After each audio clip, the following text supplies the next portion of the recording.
seed, so I'm very happy right now. You're like, I was right. Yeah, so... So, is there any other news? I know I saw the news yesterday that Anthony Davis went down. Is there any other news on that? Do you know of? As far as I know, they say it should just be a day-to-day thing. He should be okay. Okay. That was kind of scary for their season. I mean, you saw it on DeMarcus. He was like... Well, that, and once you see Anthony Davis and knee injury, that's like the first thing you think of is... Especially with Gordon Hayward and Jeremy Lin, like the stuff that's already happened. But, according to our predictions, I think both of us had the Pelicans missing the playoffs, and they're looking like it's going that way at this point. By far. Given that DeMarcus Cousins had an almost 40-point game, they still lost by 10. See, the thing is with the Grizzlies...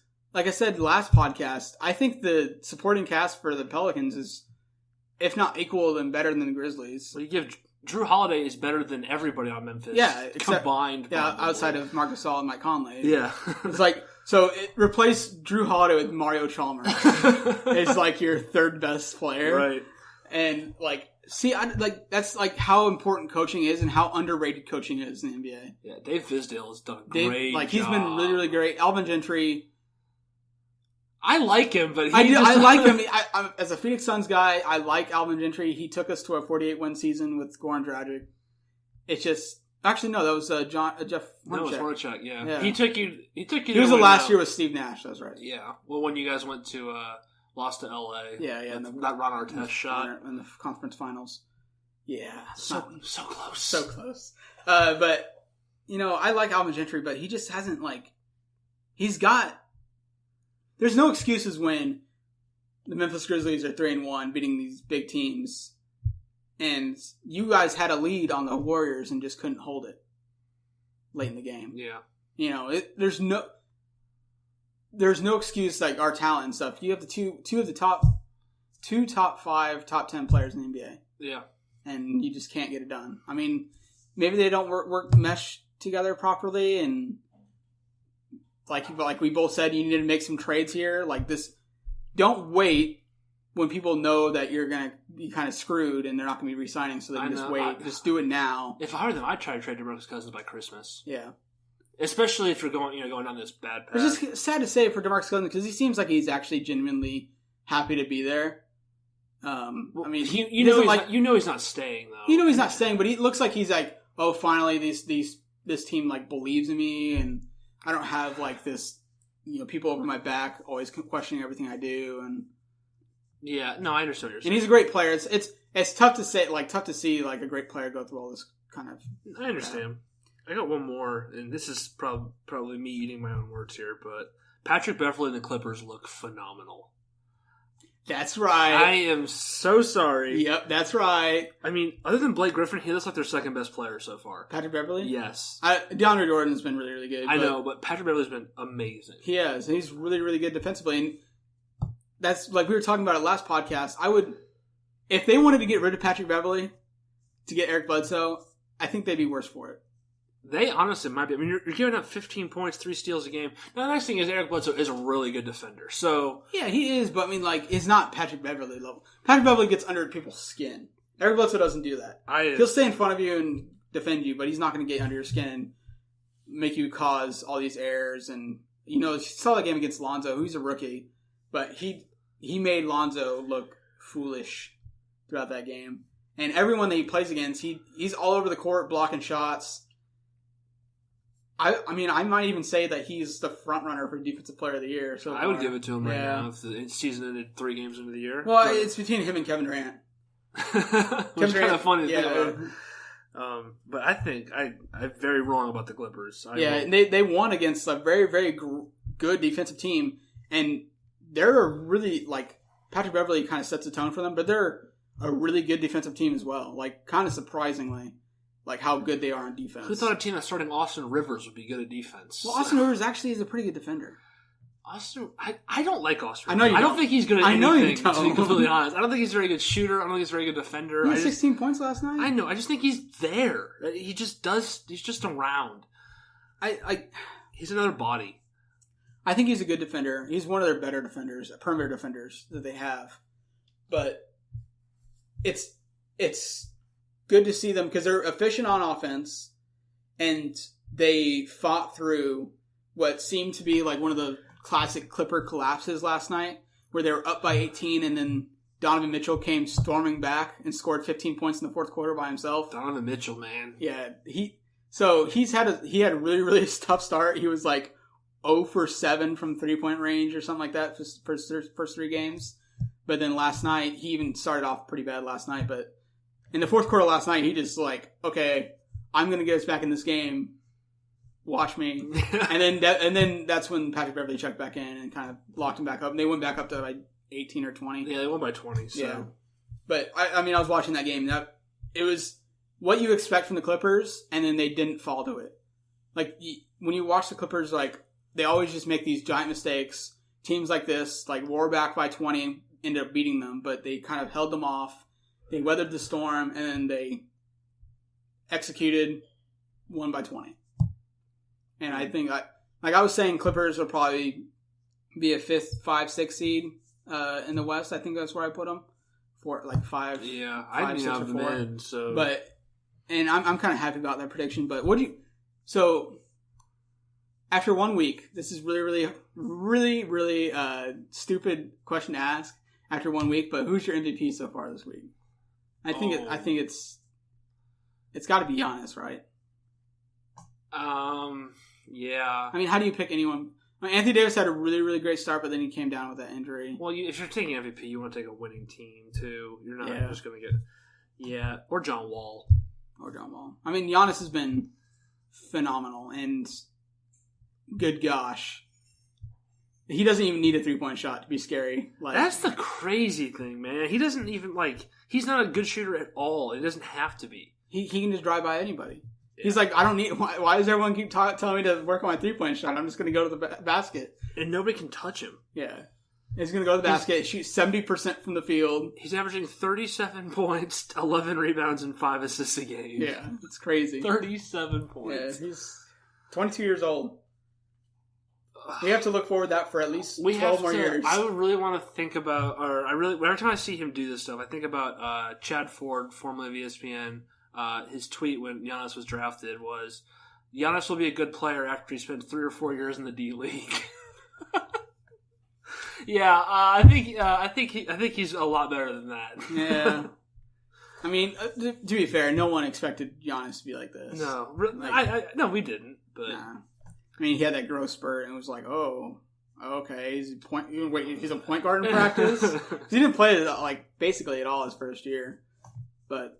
You know, okay, so I think that's enough for our surprises for the first week in the NBA. We kind of talked about the Warriors last week, or not last week, but last podcast. One more? The Spurs 3-0 without Kawhi Leonard.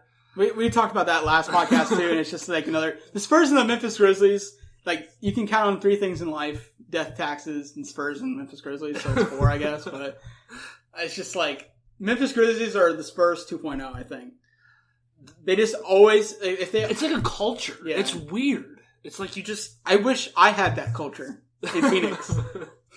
Our culture is just lose. The Bulls used to have that culture, then they traded it, or they fired one of it, traded the other. So, yeah, I know what it's like. I've been there. That goes to show you how important like having a good coach though and good leader on your team is. No joke. Like, get everyone to like commit from top to bottom and buy in. All right, so I'm going to hand this over to you because you know a lot more about daily fantasy than I do. How does it even work? Okay, so this is daily fantasy. If you don't know, like sites like FanDuel, DraftKings, or I'm not as familiar with DraftKings, so I'm not sure what kind of events that they run. I've played FanDuel. I always have.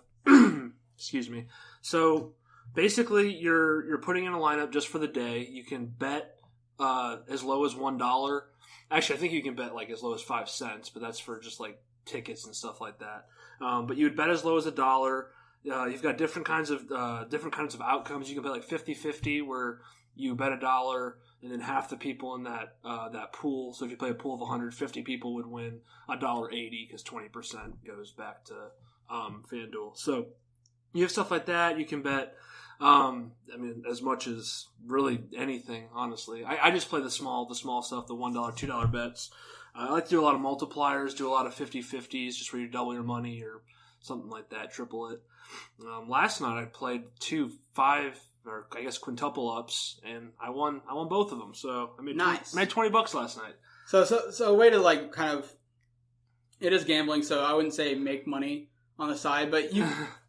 It's fun. It's like a fun fantasy thing. If you're not into like a really big draw of the daily fantasy nowadays is, so you draft your fantasy team in normal leagues, and then one of your star players goes down with an injury. That's season ending. That kind of ruins your whole season for that fantasy thing. And if you're in like a pool of people that have all pitched in money, or if you're in like kind of like a gambling situation like this is, then you're just like instantly out your money. And this way you can kind of avoid that kind of stuff. Like injuries still happen, but it's the next day you can draft your new team. And yeah, exactly. You can pick a new team. Obviously, you're on a budget. You can't just pick anybody willy-nilly. So like, for example, I this is, correct me if I'm wrong, but this is how it works. I'll just use like really simple terms here. So if you have like a limit of 10, like if $10 is your limit, so like players like Giannis would be like 4 or 5, and then you have to fill the rest of your team up with in that limit. Yes. Basically, yeah, I mean, you get 60,000, but it's basically...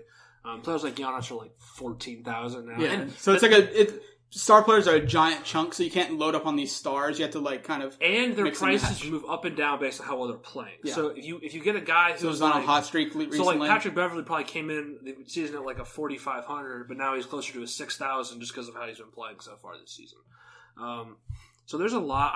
I also try to play some of the game or some of the pools because you can like break it down. Like you can play the 8 o'clock games or the 10 o'clock games or whatever. Last night I played the 10 o'clock games because there's less teams, so I figured I have a better chance of picking the right player. Not to wish injury upon anybody, but kind of helped that. I mean, Anthony Davis didn't play almost the whole game, so everybody that had Anthony Davis, although he was in one of my lineups, was kind of hurt, but everybody that had Anthony Davis is going to lose that 50, 60 points that they were counting on. Yeah. But you, like Sean said, you only lose it for a day. So, yeah, it's not like your whole season and whatever $20 you threw into your pot with your buddies is gone. Yeah, absolutely. Like in this case, it's a lot less money, a lot lower stakes. You can do it high stakes as well, but if you're doing day to day stuff, it's a lot lower and a lot lower risk as well. Yeah.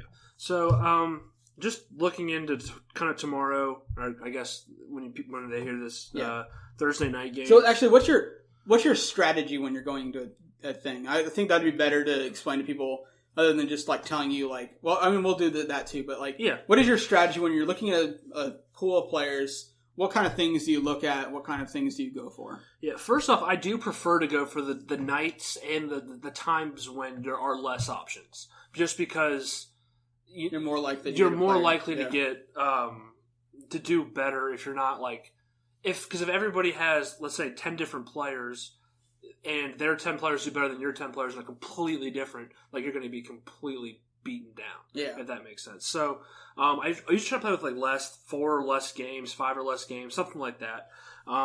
You always want to try to get like your for sure stars in there. I feel like getting players like Giannis, you know they're going to score 75 to 80 fantasy points when they're dropping 45 points, 8 rebounds, 3 steals, 3 blocks. And rebounds and assists are really, really important. So get those people that are kind of felt the stat sheet and get block steals. Yeah, players like Ben Simmons, players like Giannis, Antetokounmpo, obviously LeBron James, stuff like that. Stay away from players like, while they do score a lot, that maybe not great fantasy-wise, like Andrew Wiggins, who mainly a scorer. I knew you picked him up a few days ago. Yeah, but, he actually did good a few days ago. Yeah, but he's mainly a scorer. He doesn't really average that many points or assists. Stay away from players kind of like that. So I always try to get like the kind of the for sures, the Russell Westbrooks, your James Hardens, your Giannis's. Put 1 or 2 of those in max. And then after that, you kind of want to go down to the people that cost around 4,000, 5,000 and see who might be on like a hot streak hot streak, or maybe someone being inserted in the starting lineup. Like right now, Ian Clark costs 4,100. He cost 3,500 at the beginning of the year, but I mean he's been their 6th man for the Pelicans off the bench, and last night he had 10 points and 7 rebounds. So I mean that's an easy 20 points right there. So I always try to find people like that. Like I said, Ian Clark's been one. Lou Williams, who you can count on getting. He's a great scorer off the bench. Yeah, good scorer, but he also gets a couple assists. He might get you a steal a game. I mean, that's an extra 3, 5, 10 points. So stuff like that I really like to do. But when I'm focusing on the power forwards and the centers, get guys that get rebounds. Don't pick up Brook Lopez as your center. No, get Like, Al-Farouq Aminu is cheap, and he's averaging like 13 rebounds